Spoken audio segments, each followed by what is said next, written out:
Hi everyone, this is Nan from Collateral Beauty, and this afternoon I would like to share with you about emergency fund. What is it?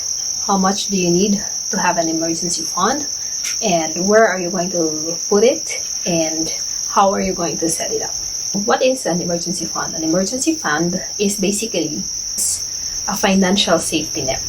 So it is a financial safety net that provides for you in the future in cases of unforeseen expenses or any unfavorable circumstances.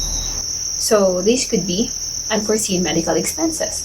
So like suddenly you don't feel really well and you need to go to the hospital and for whatever reason you get admitted, and so you're going to get treated there. So that event will lead you to dig into something which you may have not even budgeted for.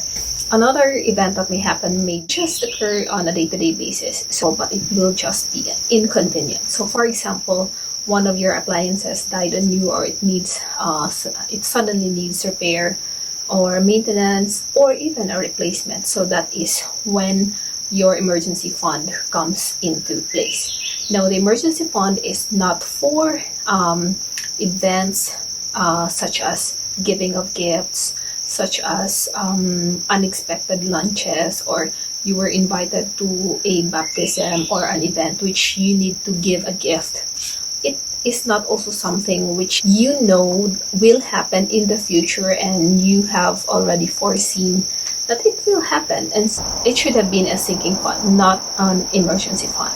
Okay, so an example of that will be saving for college for your children, or it could be something for building up your retirement fund. The next question is how much? How much do you need?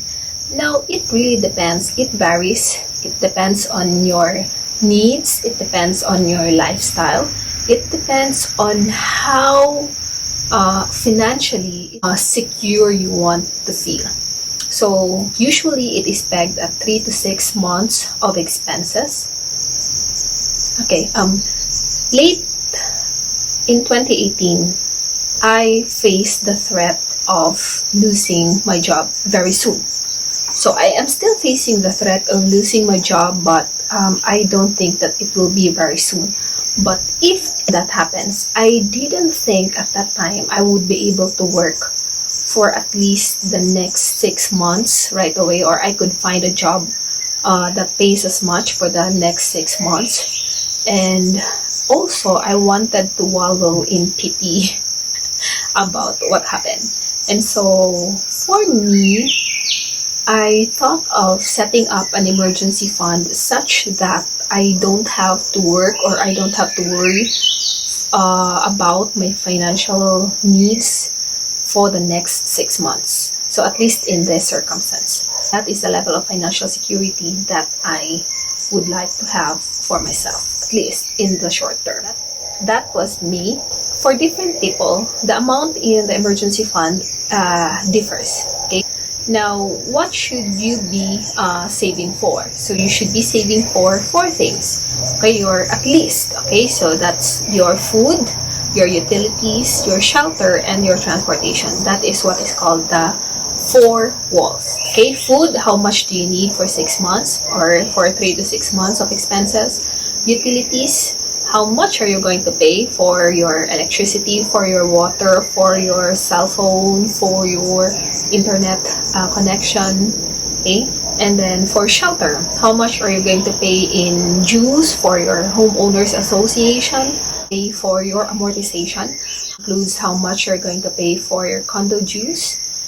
So that's for shelter. Or if you are renting, how much you're going to pay for rent. Last part of your wall is transportation. For transportation, so if you are commuting, so how much do you need to go about your daily activities for the next 3 to 6 months? If you have your own car, how much are you paying? For me, I don't have a car, so I don't have any car payments to think about. But I have a sinking fund for all the expenses that I am looking at in the future. So those are registration expenses and also maintenance expenses. Transportation could also be how much fuel do you need for your time that you have no income source for 3 to 6 months. Okay. The next question is where? Where are you going to place your emergency fund? It should be easily accessible and it should be readily available. So like anytime when anything happens, so when that inconvenience happens, when that unfortunate event happens, you have something to tide you over with. Okay, so I place it in a high yield savings account. So it's good, but emergency fund is just a safety net. That money does not need to work for you. Okay, it's just there. It should just be there. What it does is it gives you a cushion. Whatever happens, okay, something's gonna catch you when you fall. Okay, so it's just a safety net. So it doesn't have to earn. It doesn't have to work for you. The second place where I put my emergency fund is a foreign currency. So as I've told you in my earlier videos, my one and only vice, if I could say that, one and only thing that I blow money on is on traveling. With the lockdown, with the community quarantine being implemented in Luzon, high yield savings account is not available at the moment because the Savings and Loan Association that I placed it in is closed. Okay, and then second, the foreign currency that I do have needs, yes, a money changer. So much for it being easily accessible and readily available. So the best thing to place your emergency fund is in cold hard cash. Okay, cash. So place it in cash. You could put it in a piggy bank. You could put it in one of your books that you love. So maybe you put it under your bed. You put it in a picture frame. Okay, at the back of the frame wherein you can hide it from yourself and for other untrustworthy people. Okay, so there. Now, those are the three locations where I place my emergency fund. There are also other vehicles wherein you could place them, and that is in money markets and have a certificate of deposit.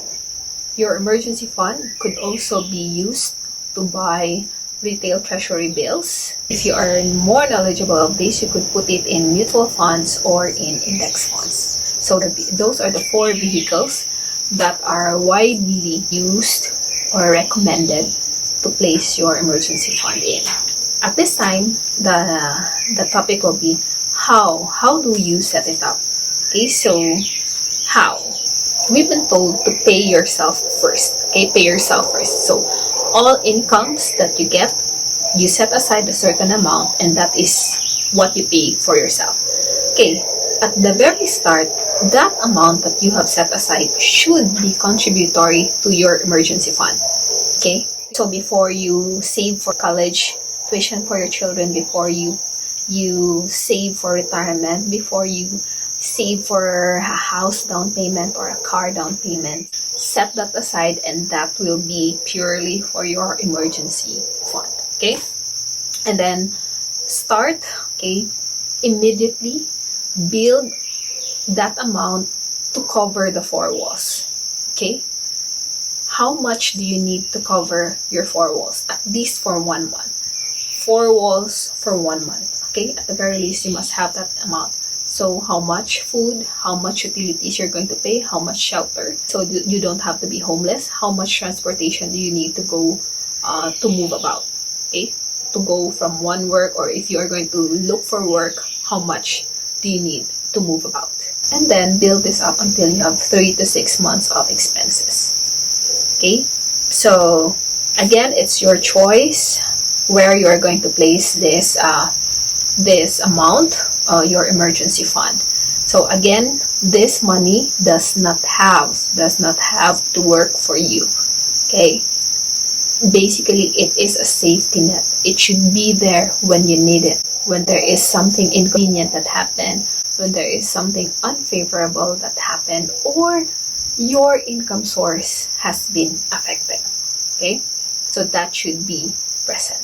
So whether easily accessible and readily available, okay, whatever works for you in terms of accessibility and availability, whether that is in high yield savings account or money market funds, or in cold hard cash, or in whether that's in the currency that you have or in a foreign currency. So it really depends on you.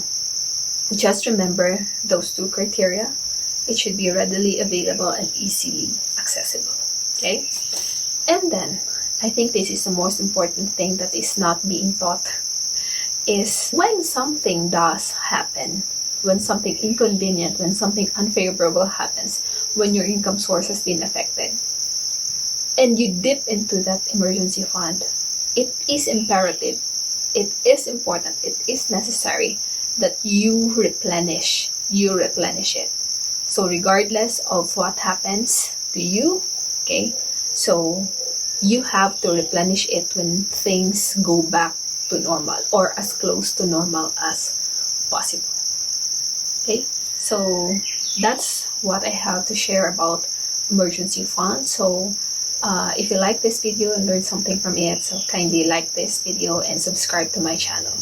If this channel has been helpful to you, you could support us by going through patreon.com/collateralpt. Thank you very much for listening to what I have shared about emergency fund. What is it? What is it not? How much do you need? And where are you going to place it? And how you are going to set it up. So thank you and have a great one. Bye.